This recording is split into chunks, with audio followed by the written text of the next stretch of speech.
Hi hello Mrs Mallu mister കാനഡയുടെ പുതിയൊരു വീഡിയോയിലേക്ക് എല്ലാവർക്കും സ്വാഗതം. കാനഡയിൽ ഇപ്പോൾ വിൻ്റർ ടൈമാണ്. നവംബർ ലാസ്റ്റ് വീക്കോടുകൂടിയാണ് മഞ്ഞൊക്കെ പെയ്ത് തുടങ്ങുന്നത്. പക്ഷേ ഈ വർഷം ഡിസംബറിലൊന്നും മഞ്ഞൊന്നും പെയ്തിട്ടില്ലായിരുന്നു. പക്ഷേ ജനുവരി സ്റ്റാർട്ട് ചെയ്തപ്പോൾ തൊട്ട് മഞ്ഞോട് മഞ്ഞാണ് കാനഡയിലിപ്പോൾ.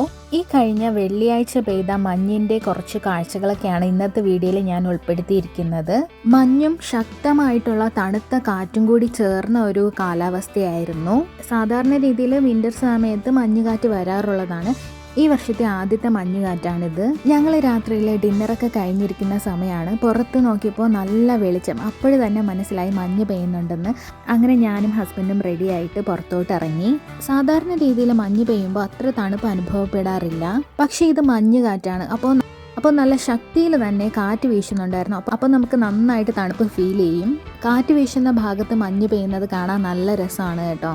ഇങ്ങനെ മഞ്ഞ് പെയ്യുന്ന സമയത്ത് റോഡും നമ്മൾ നടക്കുന്ന വഴികളെല്ലാം മഞ്ഞുകൊണ്ട് മൂടും. അപ്പോൾ റോഡ് ഏതാ വഴി ഏതാണെന്നൊന്നും തിരിച്ചറിയാൻ പറ്റത്തില്ല.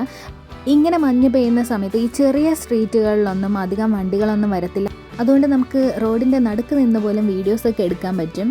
ഞങ്ങളുടെ വീടിനടുത്ത് നിന്നും വീഡിയോസൊക്കെ എടുത്തു കഴിഞ്ഞിട്ട് ഞങ്ങൾ അടുത്തൊരു സ്ട്രീറ്റിലോട്ട് നടക്കുകയാണ്. അപ്പോൾ നമ്മൾ അവിടെ ഒരു മനോഹരമായിട്ടുള്ള ഒരു കാഴ്ച കണ്ടു. അപ്പോൾ അതൊരു ഇൻട്രസ്റ്റിംഗ് ആയിട്ടുള്ള കാഴ്ചയാണ്. നിങ്ങൾ ആരും ഇതുവരെ അങ്ങനെ ഒരു കാഴ്ച കണ്ടു കാണില്ല. അപ്പോൾ ഇന്നത്തെ വീഡിയോയിലൂടെ കാനഡയിലെ ഒരു പ്രധാനപ്പെട്ട കലാരൂപം കൂടി നിങ്ങളെ പരിചയപ്പെടുത്തുന്നുണ്ട്. അപ്പോൾ വീഡിയോ സ്കിപ്പ് ചെയ്യാതെ എല്ലാവരും മുഴുവനും കാണാൻ ശ്രമിക്കുക.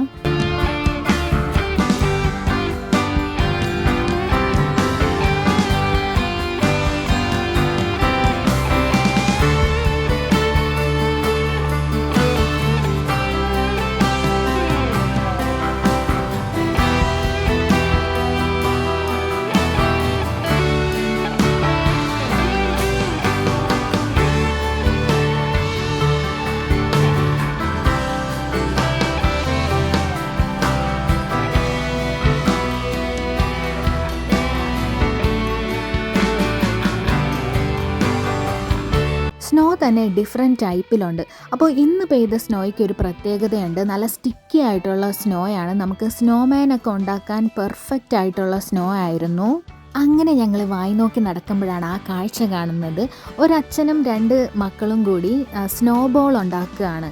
ഞാൻ ആദ്യം വിചാരിച്ചത് സ്നോമാൻ ഉണ്ടാക്കാൻ വേണ്ടിയിട്ട് അവർ മഞ്ഞിനെ ഇങ്ങനെ ഉരുട്ടുകയാണെന്നാണ്. പക്ഷെ അതല്ല, അവർ വലിയൊരു സ്നോ ബോൾ ഉണ്ടാക്കുന്ന ഒരു ശ്രമത്തിലായിരുന്നു.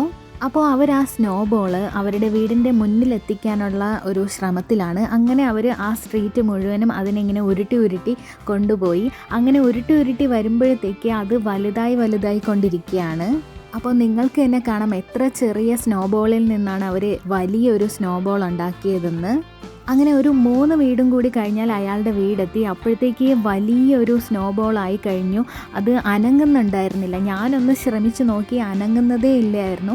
പിന്നെ ഡാനി ക്യാമറ എൻ്റെ കയ്യിൽ തന്നിട്ട് ഡാനിയും ഹെൽപ്പ് ചെയ്തു. അങ്ങനെ അയാളുടെ വീടിൻ്റെ ഫ്രണ്ട് വരെ അതിനെ ഉരുട്ടി കൊണ്ടെത്തിച്ചു. സത്യത്തിൽ വീടിൻ്റെ അടുത്തെത്താറായപ്പോൾ അയാൾക്ക് അതിനെ തള്ളാൻ പറ്റുന്നുണ്ടായിരുന്നില്ല. അത്രയ്ക്ക് ഹെവി ആയിരുന്നു.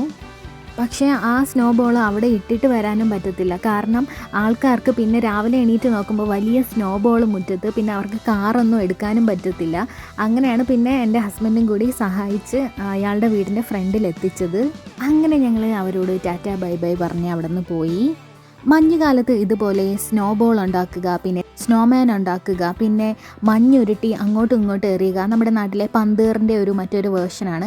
ഇത് മാത്രമല്ല, വെറൈറ്റി കനേഡിയൻ കലാരൂപങ്ങൾ ഇനിയുമുണ്ട്. അതൊക്കെ ഞാൻ എൻ്റെ അടുത്തൊരു വീഡിയോയിൽ മെൻഷൻ ചെയ്യുന്നതാണ്. ഇന്നത്തെ വീഡിയോ എല്ലാവർക്കും ഇഷ്ടപ്പെട്ടെന്ന് കരുതുന്നു. ഇഷ്ടപ്പെട്ടിട്ടുണ്ടെങ്കിൽ ലൈക്ക് ചെയ്യാനും കമൻറ്റ് ചെയ്യാനും മറക്കരുത്. താങ്ക്